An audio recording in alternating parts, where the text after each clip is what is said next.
Welcome back to J&M Haunted History, the place where we dive deep into the unknown and the unexplained. In this video, we'll uncover the stories behind some of the most famously cursed objects from around the world. We'll delve into their history and the tales of woe that surround them. So grab your lucky charm and get ready to explore the spine-chilling world of cursed objects. Don't forget to hit the like button, subscribe for more mysterious content, and ring the bell to stay updated on all our latest adventures. The story of Annabelle, a doll shrouded in both mystery and fear, begins in the early 1970s. Originally, Annabelle was just an ordinary Raggedy Ann doll, a popular children's toy with its characteristic red yarn hair and triangular nose. However, its ordinariness was short-lived, soon becoming one of the most infamous allegedly haunted objects in history. The tale unfolds with a young woman named Donna receiving Annabelle as a birthday gift from her mother. Donna, a nursing student, shared an apartment with her friend Angie, and it was in this seemingly mundane setting that strange occurrences began to manifest. The roommates noticed subtle, inexplicable movements of the doll. Initially dismissing these movements as forgetfulness, their skepticism waned when the movements became more pronounced and inexplicable. Whispers of unease turned into ripples of fear when messages started appearing around the apartment. Written on parchment paper in childlike scrawl, the messages read, "Help us," and "Help Lou." The perplexity was deepened by the fact that neither Donna nor Angie kept parchment paper in the apartment. These eerie messages coincided with disturbing dreams and physical attacks on a friend named Lou, who had expressed skepticism about the doll's alleged powers. Seeking help, Donna and Angie contacted a medium who conducted a seance. They were introduced to the spirit of Annabelle Higgins, a young girl who purportedly died on the property before the apartment complex was built. According to the medium, Annabelle's spirit found comfort with Donna and Angie and wanted to stay with them by inhabiting the doll. The story takes a darker turn when renowned paranormal investigators Ed and Lorraine Warren became involved. Contrary to the medium's claims, the Warrens suggested that the doll was not inhabited by the spirit of a young girl, but by a malevolent entity masquerading as a harmless spirit. According to the Warrens, these entities often prey on the emotions of the living to gain trust and cause harm. The Warrens arranged for a priest to perform an exorcism on the apartment and took the doll into their possession to prevent further harm. Annabelle found a new home in the Warrens Occult Museum in Monroe, Connecticut, encased in a glass box with a warning sign about the danger it posed. Over the years, Annabelle has been linked to various eerie incidents. Visitors to the museum have reported feeling uneasy or unwell in the doll's presence, and some claim to have experienced terrifying nightmares after their visit. The most chilling tale involves a young man who, despite warnings, taunted the doll while visiting the museum. Reportedly, he lost control of his motorcycle shortly after leaving the museum, resulting in a fatal accident. The Annabelle doll, now a subject of numerous horror movies and documentaries, continues to evoke both fascination and fear. Whether one believes in the paranormal or not, the story of Annabelle serves as a chilling reminder of the unseen forces that some believe lurk just beyond the veil of our understanding. The doll, still resting in its glass case, remains an enigma, a silent witness to the fear and curiosity it has inspired for decades.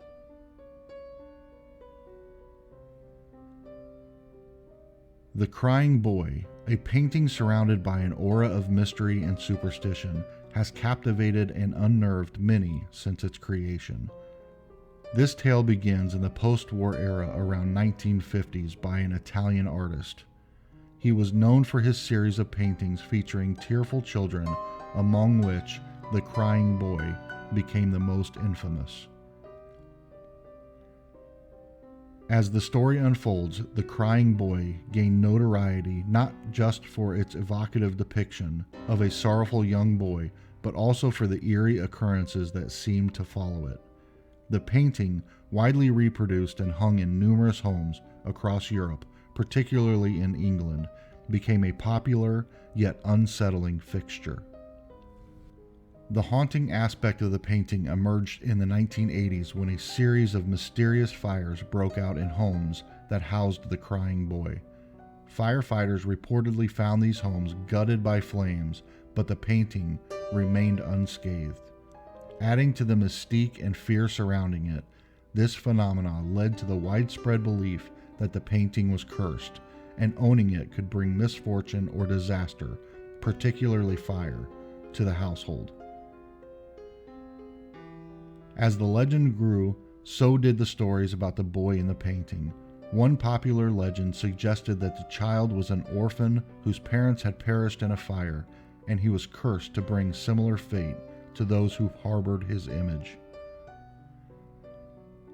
Another tale spoke of the artist making a deal with the devil to ensure his painting's popularity unwittingly cursed them in the process. The haunting reputation of the crying boy led many owners to rid themselves of the painting. Some even claimed experiencing a sense of relief and an end to their misfortunes after removing the painting from their homes.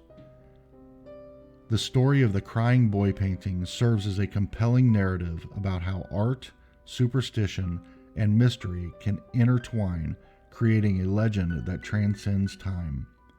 It remains a topic of fascination for both believers in the supernatural and those who seek rational explanations for the inexplicable events associated with it. The painting, a simple artwork, thus transformed into a symbol of the power of belief and the human tendency to find meaning in the unexplained. The story of Robert the Doll is a fascinating and eerie blend of history, folklore, and supernatural legend.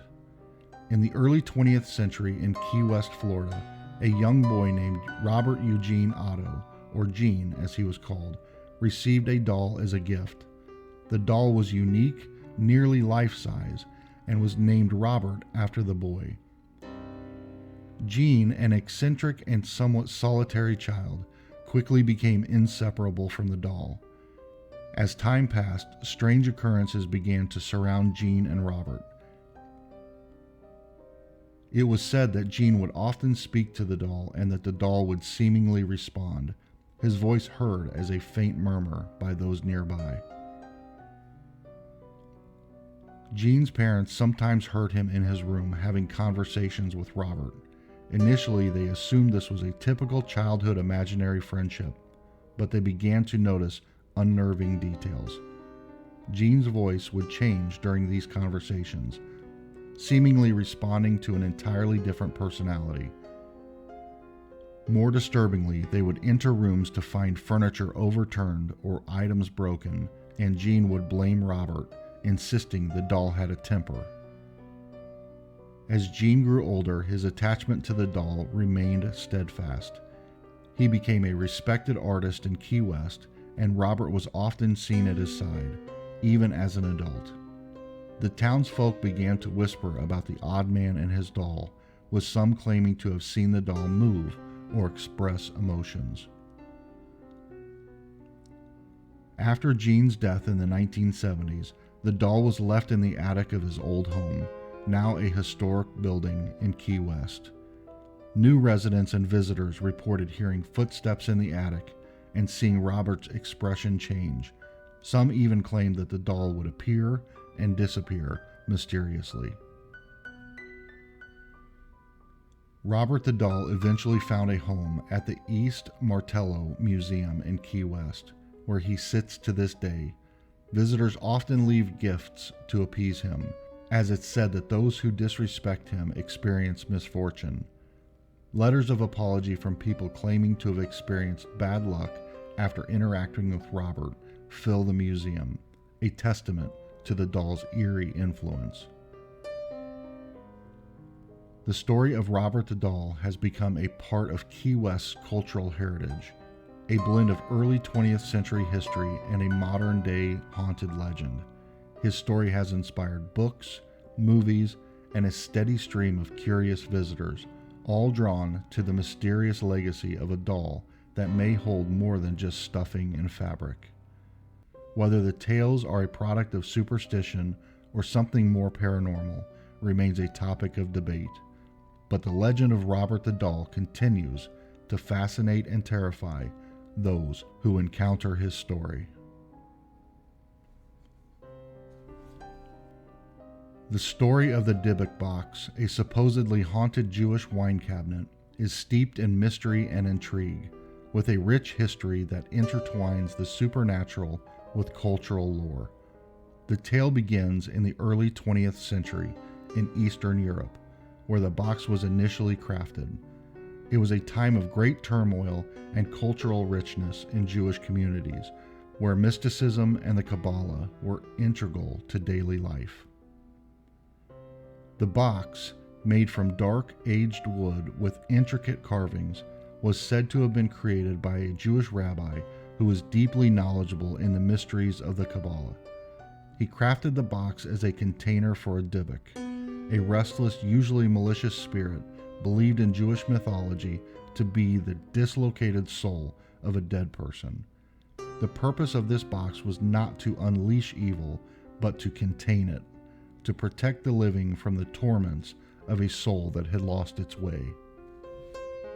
The legend goes that during the tumultuous period of World War II, the box fell into the hands of a Polish Holocaust survivor named Havala, who claimed that the Dybbuk within it spoke to her in dreams.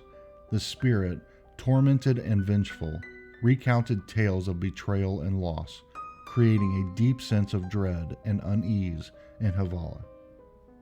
Despite the terror, she guarded the box, fearing the consequences if it were ever opened. Years passed and the box traveled with Havala to the United States. In the 21st century, it found its way into a small antique shop in Oregon, where it was purchased by Kevin Mannis. Unaware of its history, Mannis opened the box and thus began a series of eerie events. Owners of the box reported strange occurrences, haunting nightmares, mysterious illnesses, inexplicable smells of cat urine and jasmine, and ghostly apparitions. The box changed hands multiple times, with each owner reporting similar terrifying experiences. It became notorious, inspiring horror stories and even a movie. Some skeptics dismissed these accounts as a mere coincidence or the power of suggestion, but for believers, the Dybbuk Box was a genuine artifact of the supernatural. The Dybbuk Box's journey did not end there. It eventually came into the possession of Zach Bagans, a paranormal investigator and host of the show Ghost Adventures. Bagans, intrigued by its history, added it to his collection of haunted artifacts in his museum in Las Vegas, where it remains a subject of fascination and fear. The story of the Dybbuk Box serves as a chilling reminder of the enduring power of legend and the human fascination with the unknown. Whether it truly houses a malevolent spirit or is simply an object of cultural significance, its legacy continues to captivate and terrify those who came across its dark tale. Thank you for watching. For more haunted stories just like this, be sure to like and subscribe and turn on notifications. We hope you have enjoyed this video, and until next time, stay curious.